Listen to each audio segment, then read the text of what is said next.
Pemirsa, kita akan kembali melanjutkan perbincangan bersama Mas Umam. Mas Umam, mengenai kampanye akbar, kampanye pamungkas untuk hari ini. Mulai dari melihat pemilihan lokasi sampai antusiasme relawan yang datang dalam jumlah besar.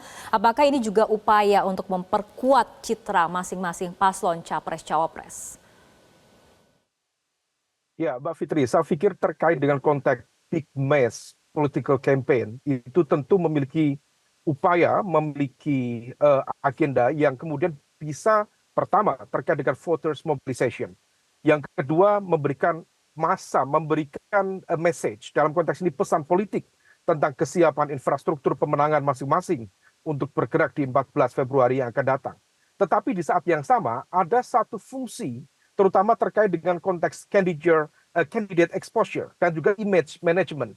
Maka kemudian orasi-orasi, materi, narasi yang disampaikan oleh Pak Capres, Cawapres dalam kesempatan kampanye akbar ini betul-betul kemudian akan memperkuat narasi dan juga image mereka terkait dengan agenda dan juga visi misi yang mereka perjuangkan.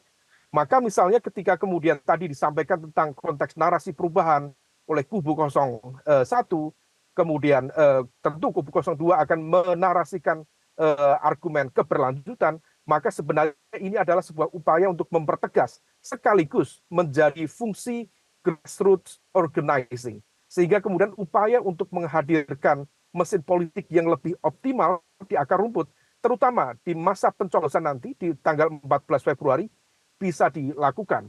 Dan yang terpenting adalah ketika kemudian narasi tadi bukan sekedar untuk menjadi pencitraan, tetapi betul-betul kemudian menjadi sebuah gerakan yang berbasis moral, berbasis etika, dan kemudian juga menggerakkan emosi massa. Nah, ini yang tadi kemudian bagaimana misalnya Capres nomor urut 1 Anies Baswedan memberikan semangat, mengapresiasi terhadap peran volunteerism dan juga gerakan aktivisme untuk memberikan dukungan kepada agenda perubahan. Nah, di saat yang sama, karena mungkin barangkali sebegitu kuatnya emosi, sebegitu kuatnya dukungan moral, sehingga kemudian kita lihat tadi misalnya Caimin juga sampai menitikan air mata sebagai ekspresi rasa haru misalnya. Dan ini betul seperti yang ditulis oleh Drew Weston dalam bukunya The Political Brain, The Role of Emotion Deciding the Fate of the Nation. Dikatakan bahwa ketika kemudian gerakan politik mampu menghadirkan getaran energi, getaran kekuatan, dan menggunakan emosi, dan kemudian hal itu dianggap menjadi sebuah instrumen kampanye yang cukup efektif untuk menghadirkan dukungan, terutama bukan hanya pada basis pemilih loyal, tetapi juga bisa mencoba untuk menghadirkan dukungan terutama dari segmen kelompok swing voters dan juga swing voters itu sendiri dan juga undecided voters. Maka memang kampanye akbar bukan hanya sekedar pertunjukan, unjuk kekuatan, show of force, tetapi juga kemudian memiliki fungsi-fungsi yang sangat strategis yang lain, mulai dari menghadirkan pesan secara strategis, kemudian memperkuat barisan koalisi di kubu masing-masing, termasuk juga dalam konteks ini adalah candidate exposure dan juga image management. Demikian, Mbak Fitri. Oke. Baik, Mas Umam, tadi dalam kampanye akbar, Anies juga sempat mengatakan bahwa hari-hari ke depan puncak perjuangan yang berlangsung lebih dari 1 tahun, karena memang pada tanggal 14 nanti ataupun mulai dari besok akan ada masa tenang sampai tanggal 13, kemudian 14 Februari adalah pencoblosan ataupun hari pemungutan suaranya. Tapi kemudian yang akan menjadi menentukan hasil akhir pemilu adalah partisipasi dari pemilih sendiri seperti itu. Nah, artinya paslon ini melalui momentum kampanye ini mungkin harusnya bisa memanfaatkan ataupun memastikan, meyakinkan para pendukungnya untuk datang ke TPS dan mencoblos seperti itu, Mas Umam. Ya, betul sekali, Mbak Fitri. Karena bagaimanapun juga penutupan masa kampanye hari ini, tanggal 10 Februari 2024, bukan berarti kemudian ditindaklanjuti dengan men-shutdown, mematikan mesin politik, terutama pada minggu-minggu tenang atau hari-hari tenang yang dalam jadwal kampanye kita itu jatuh pada tanggal 11, 12, hingga 13 Februari.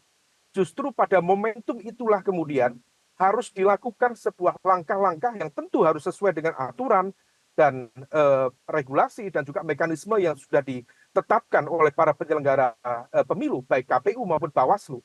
Tetapi masing-masing pihak, masing-masing kontestan, masing-masing tim infrastruktur pemenangan, tim ses, harus tetap alert, harus tetap waspada. Jangan sampai lengah, karena kalau misal lengah, maka akan terjadi sejumlah operasi penggembosan suara di basis pemilih loyal masing-masing. Nah, oleh karena itu, harus dipastikan bahwa basis pemilih loyal mereka benar-benar tetap terjaga secara optimal dan di saat yang sama kemudian bisa melakukan data analisis dan juga strategi targeting yang lebih efektif. Terutama tentu selama proses kampanye bisa dilakukan.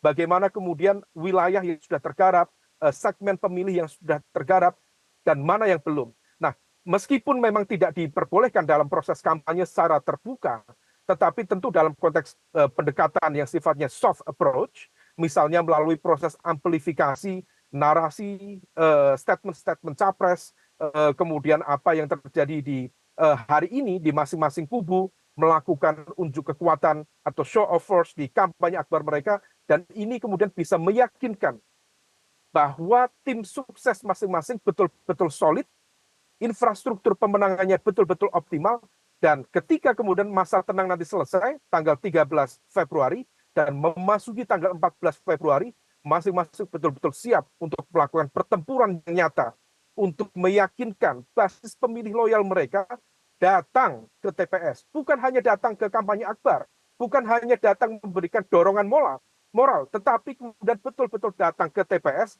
memberikan coblosan di kertas suara, dan yang terpenting, pasca mendapatkan suara itu, masing-masing tim sukses harus meyakinkan untuk mengamankan suara masing-masing. Nah, proses mengamankan suara ini tentu dibutuhkan basis dukungan ya, terutama dari di semua tingkatan, mulai dari TPS, kecamatan, kabupaten, provinsi, bahkan hingga ke tingkat dalam proses rekapitulasi nasional nanti, dibutuhkan sebuah kerja yang cukup intensif dan juga sistematis. Nah, oleh karena itu, hampir semuanya pasca kampanye akbar yang jatuh hari ini, tanggal 10 Februari, maka harus betul-betul menyiapkan mesin politik secara optimal. Masa tenang bukan berarti justru men-shutdown, mematikan mesin politik, tetapi justru meningkatkan alert, meningkatkan kewaspadaan untuk mengoptimalkan kekuatan politiknya di tanggal 14 Februari yang akan datang. Mbak Fitri. Oke. Baik, Mas Umam, sebetulnya sosok pemimpin bangsa seperti apa sih yang diharapkan saat ini, atau apabila kita melihat mungkin ya situasi belakangan banyak kemudian kritikan atas cederanya demokrasi, apakah memang perubahan yang digaungkan betul-betul dibutuhkan dalam situasi saat ini? Ya, memang masyarakat memiliki arah preferensi politik yang cukup beragam. Ada narasi besar dari narasi perubahan, kemudian narasi keberlanjutan, dan ada satu lagi kalau misalnya kita berbasis pada data tiga paslon yang berbeda, maka yang ketiga ini menjadi agak kurang clear apakah bagian dari perubahan atau keberlanjutan. Tetapi diakui atau tidak, tentu ada sejumlah catatan yang perlu diantisipasi, dilakukan mitigasi untuk mencarikan solusi agar kemudian tantangan dan juga noda-noda hitam dalam konteks demokrasi dan juga tata kelola pemerintahan yang berjalan selama ini bisa dievaluasi dan dicarikan solusinya dengan baik. Per hari ini tentu kita masih betul-betul notice bagaimana terjadi democratic regression atau kemunduran demokrasi. Kemudian dugaan terjadinya politisasi kekuasaan negara. Kemudian bagaimana dalam konteks tata kelola pemerintahan yang baik atau good governance juga mengalami stagnasi. Misalnya kemarin ditunjukkan dalam terjadinya stagnasi di angka atau skor corruption perception index atau CPI. Nah, maka yang bisa dilakukan adalah memastikan bahwa agenda masing-masing di dalam konteks ini upaya perbaikan, perubahan bisa tersampaikan, tersosialisasikan dengan baik ke masyarakat. Sehingga kemudian masing-masing pihak, termasuk juga tentu dari kubu pro keberlanjutan, juga bisa harusnya meyakinkan bahwa apa sih yang menjadi judgement mereka untuk tetap melakukan pro keberlanjutan. Nah, Ketika kemudian masing-masing pihak bisa memberikan judgement yang optimal, disitulah kemudian kedaulatan rakyat bisa terwujud. Bukan justru menghadirkan sebuah narasi yang sifatnya misleading. Nah, ketika kemudian misleading, inilah kemudian pemilu bukan menjadi sebuah ekspresi kedaulatan rakyat, tetapi menjadi sebuah alat instrumen politik yang justru memanipulasi kedaulatan rakyat itu sendiri. Maka di level ini, diakui atau tidak, masyarakat sipil terus bergerak.